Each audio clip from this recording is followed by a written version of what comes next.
Olá, bom dia. 26 de agosto, dia chuvoso, né? Temperatura mudando. E nós estamos aqui para conversar sobre a palavra de Deus nessa segunda-feira. E a leitura que eu vou fazer agora, presta atenção nela. Gênesis 21, de 9 a 20, diz assim, ó. Ora, Sara percebeu que o filho nascido de Abraão por intermédio da egípcia Agar estava rindo de seu filho Isaque e pediu a Abraão: expulsa esta serva e seu filho, para que o filho dessa escrava não acabe sendo herdeiro com meu filho Isaque. Essa palavra acerca do filho Ismael muito entristeceu e preocupou a Abraão. Contudo, Deus o orientou: não te lastimes por causa da criança e da tua serva. Tudo que Sara te pedir, concede-o, porquanto, por Isaque, é que a tua descendência será considerada perpetuamente, mas o filho da serva farei também uma grande nação, porquanto ele também é da tua raça. Então Abraão levantou cedo, tomou alguns pães e um recipiente de couro cheio de água fresca e os entregou a Agar, e tendo-os colocado nos ombros dela, despediu-a com o seu menino. Ela se pôs a caminho e ficou vagando pelo deserto de Berseba. Quando acabou a água do odre que carregava, ela colocou a criança debaixo de um arbusto e foi sentar-se perto dali, a distância de um tiro de arco de flecha. Lastimava consigo mesma: não suporto ver morrer o meu menino. Enquanto ela se lamentava, a criança começou a chorar e ainda mais forte. Deus ouviu os gritos do menino, e lá do céu, a voz do anjo de Deus chamou Agar e a encorajou: Agar, por que te afliges? Não temas, pois Deus ouviu o clamor do menino lá onde tu o deixaste. Erga-te, levanta o menino, segure-o pela mão, porque eu farei dele um grande povo. Então Deus abriu os olhos de Agar e ela pôde enxergar uma fonte de águas boas. Correu até lá, encheu o seu odre e deu para Ismael beber. Deus esteve com o menino. Ele cresceu, habitou no deserto e tornou-se um flecheiro. Aqui a gente tem um episódio, um problema familiar. Quando Deus prometeu a Abraão que ele teria um filho, Agar não estava no projeto. Era um filho dele com Sara, a sua esposa. Mas ele tinha uma escrava chamada Agar.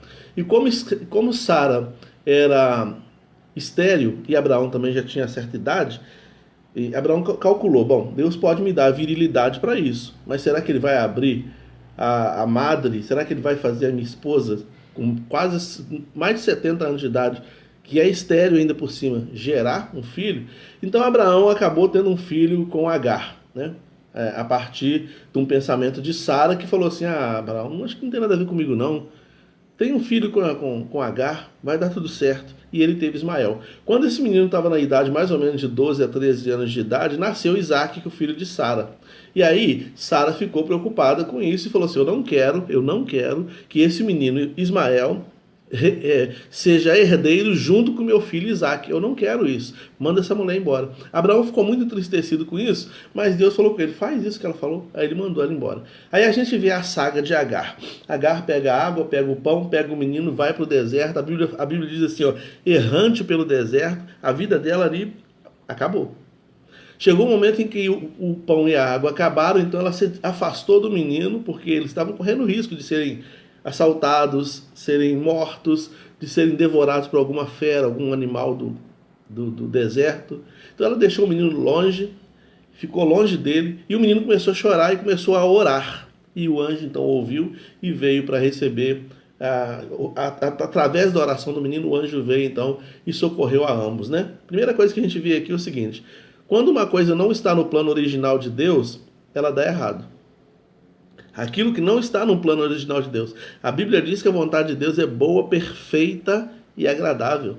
Quando a gente está seguindo um projeto, mesmo sem a consciência plena disso, mas quando a gente está dentro de um processo, de um projeto que faz parte de um plano original de Deus para a nossa vida, aquilo que Ele quis fazer, que Ele decidiu fazer com relação à nossa vida, ainda que pareça estranho, ainda que o caminho pareça um tanto tortuoso, ele vai ser bom, perfeito e agradável. Vai dar tudo certo, as coisas vão se encaixar. Agar não fazia parte do plano original de Deus. Não era o projeto de Deus para a vida do Abraão, não era o projeto de Deus para aquela família. O projeto de Agar na vida do Abraão era ser escrava, ser serva, não ser mãe do filho dele, que seria pai de uma nação. da nação da promessa. Não seria isso. Deus demorou um tempo, trabalhou um tempo na preparação de Abraão para que ele fosse o pai de Israel, que a partir de Israel nasceria Jesus. Então, Deus estava preparando Abraão para isso, mas Abraão pulou a janela, né?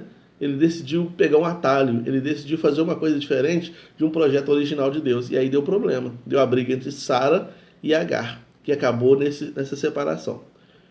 Mas Deus continua com o projeto dele. A vontade permissiva de Deus, ela sempre gera problemas. Entretanto, Deus tem recursos durante as calamidades. Ele tem recursos para colocar de novo o trem nos trilhos.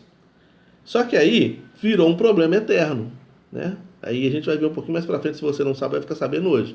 Então, olha bem, Deus tem recurso no meio das nossas calamidades. Às vezes a situação, às vezes as nossas águas acabam, às vezes os nossos odres, às vezes os nossos pães acabam, nossas águas acabam, às vezes nós temos que sair de determinados lugares, de determinadas situações, e aparentemente tudo está acabado, mas Deus tem recursos. Ele tem recursos, ele é o Deus de providências, ele tem recursos para remendar, muitas vezes, aquilo que a gente rasgou. Ele tem recursos para fazer isso, né? E ele mostrou isso, salvando Agar e Ismael daquela calamidade que eles estavam vivendo, né? Outra coisa que a gente vê nesse texto é que Deus enxerga as nossas lutas.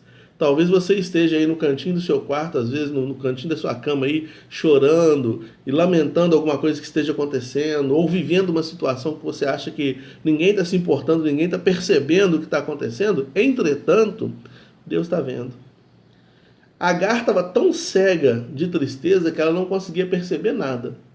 Mas o menino, que era filho de Abraão, certamente aprendeu a ver o pai orando pela família. Naquele tempo, o pai também era uma espécie de sacerdote do lar, né? Era um patesi que se chamava, era o líder do clã. Então, era o pai que intercedia pelos filhos, como Jó fazia pelos filhos dele. O Ismael via isso acontecendo. Então, o Ismael levou essa informação, levou essa carga cultural, essa bagagem espiritual para o deserto. A gente tem que levar conosco a nossa bagagem espiritual, que é ela que muitas vezes vai nos salvar. Né? É ela que vai nos salvar, é ela que vai dar os direcionamentos. Com essa bagagem espiritual que Ismael tinha e Agar não tinha, Ismael, ao invés de desistir da vida como a mãe dele fez, ele se colocou em oração. E a Bíblia diz que Deus ouviu a oração de Ismael e desceu para socorrê-los, né? Mostrou a água para eles. Ele escuta a oração de Ismael e fala com Sara, com Agar, desculpa. Agar, por que você está desesperada? Eu ouvi a oração do menino e eu desci para isso, para te mostrar que há uma fonte de águas ali. E ela deu algo ao menino, ela teve mais força, ela teve ânimo, ela teve disposição, continuou sua jornada e a Bíblia diz que o menino se tornou um grande guerreiro, né? Então, ele vê as nossas lutas. As lágrimas que você está derramando não estão sendo desperdiçadas.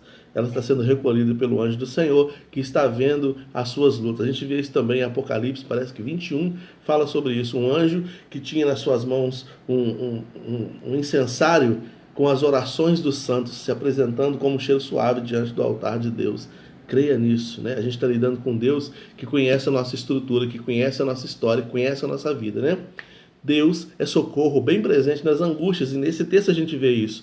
A angústia de Agar atraiu a atenção de Deus. Deus falou, Abraão, eu vou ser contigo, com Sara e com Isaac, mas também serei com Agar e com Ismael. Né? E ele então reescreve o destino de Agar, o destino de Ismael. O Isaac se tornou o pai de Israel. A nação de Israel é filha de Isaac. E o Ismael se tornou o pai dos árabes, que também é uma grande nação. Ambos se tornaram uma grande nação porque eram filhos de Abraão. E Deus honrou a promessa dele com relação a Abraão, mesmo que Abraão tenha fraquejado no sentido de crer plenamente naquilo que Deus ia fazer. Às vezes, irmãos, a gente crê em Deus plenamente naquilo que Deus vai fazer, às vezes é difícil. Porque está tão impossível, às vezes, diante dos nossos olhos, está tão difícil da gente ver as nuvens se abrindo, o sol raiando novamente. A gente acha que nunca mais vai sorrir, a gente acha que nunca mais vai ter alegria na vida, a gente acha que nunca mais nosso coração será como antes. Mas Deus tem recursos para remendar todas as coisas, né?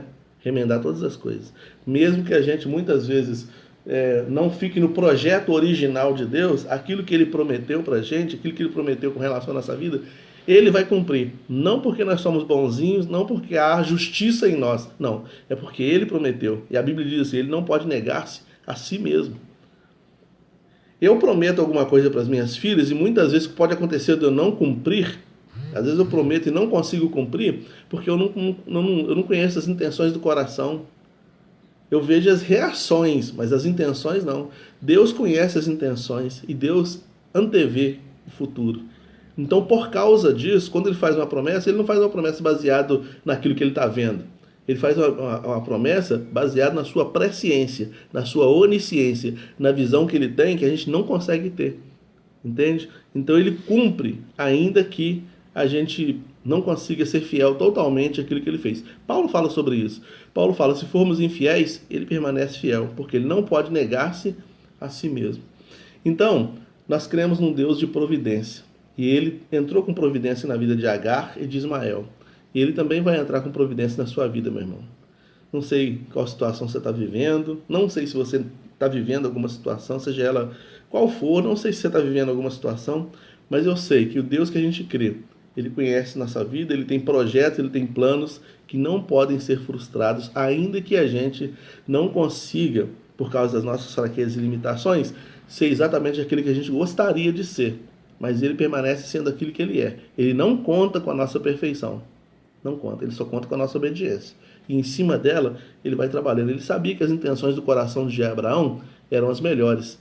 Abraão comete um erro, mas tentando acertar. E Deus vê isso com bons olhos. E por isso Ele salva Ismael, por isso Ele salva Agar, e por isso também Ele salvou a mim e salva você também.